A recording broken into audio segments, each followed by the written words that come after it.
Over the past number of years, I've been struck by, I guess, both the beauty and the emotional content of some of the work that I do, and I've been searching for different ways to communicate that, both to different audiences as well as different ways to engage with that knowledge, and so I was really excited to be able to take part in Intersections. I think for me, what interested me about this research was almost the broadness of the topic and the fact that it was something to me as someone who isn't involved in science, almost quite like an abstract subject.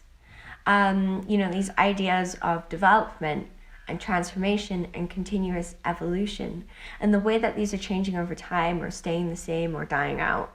A lot of my practice as well tends to be involved with just considering time. And so then I felt that focusing on organisms and their complex mosaics of diversity was an interesting way to consider time as a whole. I'm a macroecologist. I'm studying biodiversity change across the planet with a special interest on coral reefs. When I do field work, that's what I do. I go diving in beautiful reefs. And I guess in also not so beautiful reefs, as reefs have been undergoing some of my study sites have been undergoing some pretty dramatic changes in the recent past. This idea of constant change and development is a very large part of her research, as I mentioned. But when we began to discuss this more, I felt that it would be really nice for the piece to be exploring that on a personal level. And so I had like a few plans on how I was going to go about this, and one of them was going to be creating a work that was developing itself continuously, that you could like check in with any point and it would be completely different every time.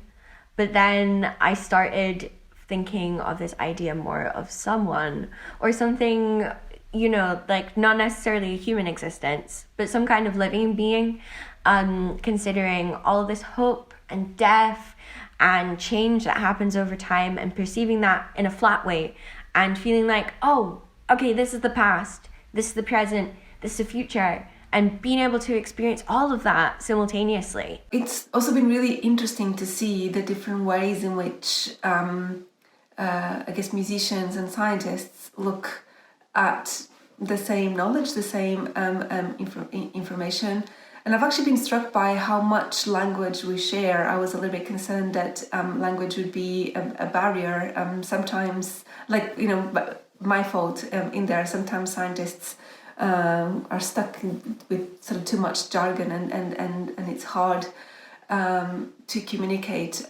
But Zio very quickly extracted, I guess, the essence of my research in really interesting ways. Working with this research has definitely inspired me to find out more about biodiversity. I also feel a strong attachment now to this coral reef in particular that Maria was showing in her studies, and I really want to check in with it in a few years and see how it's doing, if it's continuing to thrive.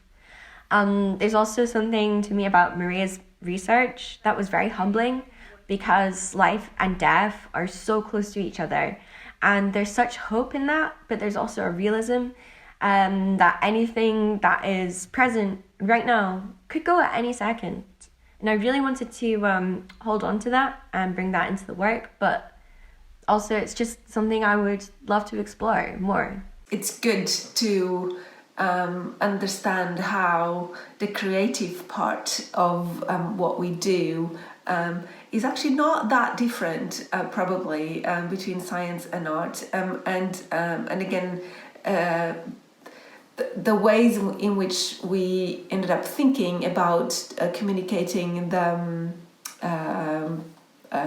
knowledge, although I'm sure Zia was thinking in notes and I was thinking in code, they were not that different, and that's a really interesting thing to find out.